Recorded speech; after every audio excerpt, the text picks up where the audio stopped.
अधिकारियों को दबा रहे हैं। हम ये कहना चाहते हैं, ये मंडी की जनता का पूरा हक बनता है।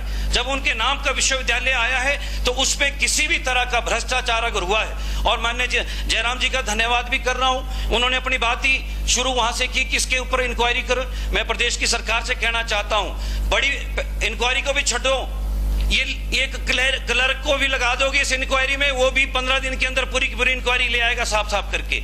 बड़ी बातें तो करनी ही नहीं है, बड़ी बातें तो करनी ही नहीं है। मैं तो जयराम जी की बात को सपोर्ट कर रहा हूं कि जयराम जी ने जो बात कही, इंक्वायरी हो, पूरी की पूरी इंक्वायरी हो। और जिन लोगों ने शिकायतें दी हैं, जिन्होंने प्रधानमंत्री कार्यालय को अप्रोच किया, और माननीय प्रधानमंत्री जी ने बड़ी कृपा की है, उन्होंने चाहा है कि इसकी जांच हो, तो इसकी जांच होनी चाहिए। और जयराम जी जिस तरफ को मंडी विश्वविद्यालय की बात को ले जा रहे हैं, ये भ्रामक है, ये आपत्तिजनक है। प्रदेश की मंडी के अंदर कोई भी आंच नहीं आएगी। हम इस सदन के माध्यम से कहना चाहते हैं, विश्वविद्यालय के अंदर हम किसी भी तरह की आंच को आने नहीं देंगे, लेकिन जो भ्रष्टाचारी हैं उनको वहां तक पहुंचाना है जहां तक वो पहुंचने चाहिए। बहुत बहुत धन्यवाद।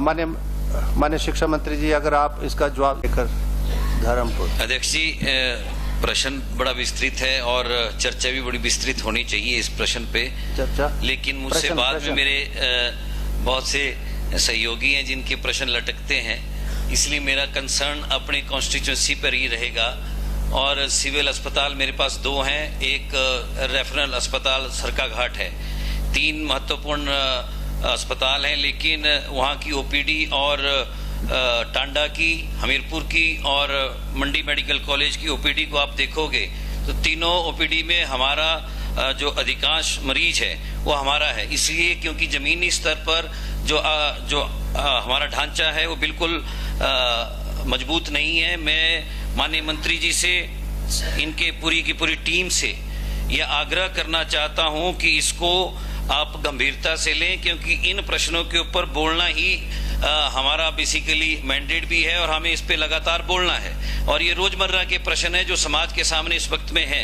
इसलिए मैं इस जवाब के साथ साथ जो माननीय मंत्री जी से आपके माध्यम से आग्रह करना चाहता हूं, वो विभाग के ऊपर है कि जो आसपास शिमला है, चाहे मंडी है, चाहे बड़े नगर हैं, जिनके आसपास हमारे डॉक्टरों का जखीरा है, उनको बाहर निकालिए और उनको सिविल अस्पतालों में भेजिए। उन प्रश्न बस मैं सुझाव ही दे रहा हूँ जी, प्रश्न तो लंबे जाएंगे। मंत्री जी से ये टाइम प्रश्न का। माननीय मंत्री जी, क्या इन सब बातों को मद्देनजर रखते हुए आपके डॉक्टरों की कमी दूर की जाएगी? ये प्रश्न है। माननीय अध्यक्ष महोदय, जो प्रश्न माननीय सदस्य ने पूछा है वो सच में बड़ा गंभीर है और लोगों के कल्याण के साथ जुड़ा हुआ है।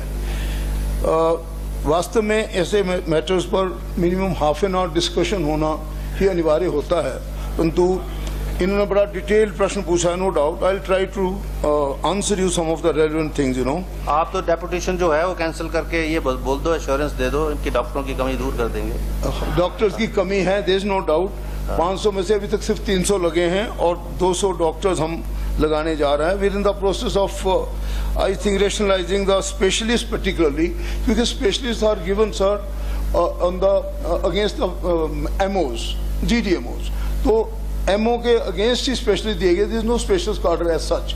However we are trying to do our best कि हमको भेजना है 1 हफ्ते में किसी मेन हॉस्पिटल से भेजते हैं। और जो इन्होंने बात कही है कि हम यहाँ जखीरा डॉक्टर का आसपास है, इज राइट प्रोबेबली, क्योंकि ये भी हमें विरासत में मिला है और जो कुछ मिला है उसको हम कोशिश कर रहे हैं कि इसमें किस प्रकार से इसको आगे ले जाएं। और डॉक्टर्स को डेफिनेटली फील्ड में अवेलेबिलिटी के लिए हम प्रयासरत हैं and we will do our best to give them the doctors. ठीक है, डेपुटेशन कैंसिल करो, व्यवस्था पर। मैं पिछले कल उपस्थित नहीं हो पाया, अपना मिला था, उसकी वजह से मैं खेद व्यक्त करता हूं। लेकिन 3 बार यहाँ पर माननीय नेता प्रतिपक्ष आदरणीय जयराम जी ने नाम लेकर बात कही और आज उस बात के ऊपर मीडिया ने एक तरफा तस्वीर छापने की कोशिश की है उनके इस बयान पर, और प्रदेश का एक महत्वपूर्ण जिला मंडी, उसको एक तरह का सदन से एक ऐसा संदेश देने की कोशिश की गई है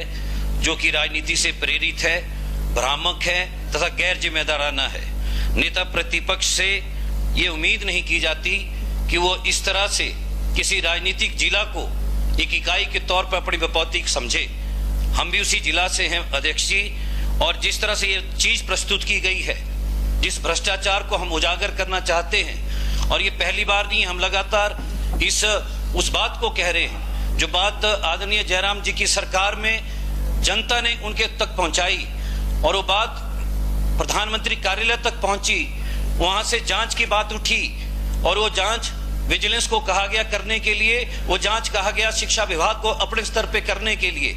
अगर वो जांच आज तक 6-8 महीनों में आ गई होती तो ये दिशा और जो बात इन्होंने कही मंडी को लेकर, मैं एक तो बात कहना चाहता हूं, माननीय मंत्री जी भी यहाँ पे हैं, ये कहा जा रहा है कि Mandi just you have been referred specially by the opposition leader से रिगार्डिंग दैट। मैं उसी में कह रहा हूँ जी, ये कहा गया कि प्रदेश की सरकार विश्वविद्यालयों को बंद करना चाहती है, ऐसा कहीं पर भी कोई इरादा नहीं है, ना कोई मंशा। आपका नाम स्पेसिफिक लिया गया कि चंद्रशेखर इसमें शामिल है। और ये कहा गया, और इस बात के ऊपर कहा गया, बाकायदा तौर पे कहा गया कि हम इसको मंडी विश्वविद्यालयों को बंद करना चाहते हैं। मंडी विश्वविद्यालयों को बंद करने का प्रश्न ही नहीं है। प्रश्न ये है कि जो उस विश्वविद्यालय के नाम पर जो आड़ में जो भ्रष्टाचार किया गया, जो वहां पर पोस्टें बेची गई, बात उसकी है, और प्रमाण है इस वक्त में इस बात के कि ये पोस्ट जो 26 टीचर्स की पोस्ट इन्होंने कहा वो बेची गई हैं। ये दावा है हमारा, उसके अकाउंट्स हैं। इन्होंने दो फंड रेज किए,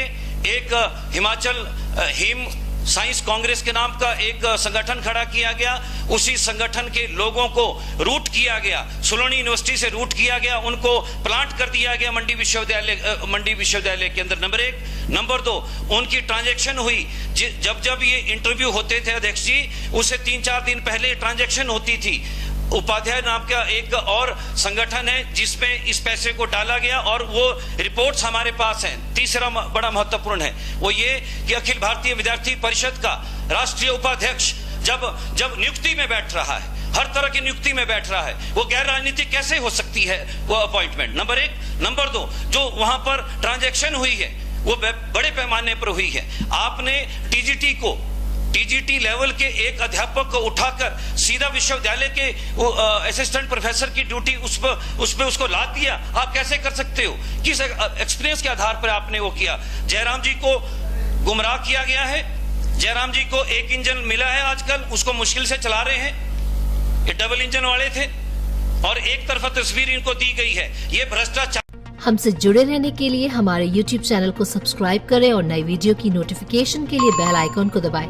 अगर आप ये वीडियो Facebook पर देख रहे हैं तो लाइक जरूर करें और ज्यादा से ज्यादा शेयर करें। इसी तरह के और भी अपडेट्स के लिए फॉलो करें हमारा Instagram पेज himachal.kesri।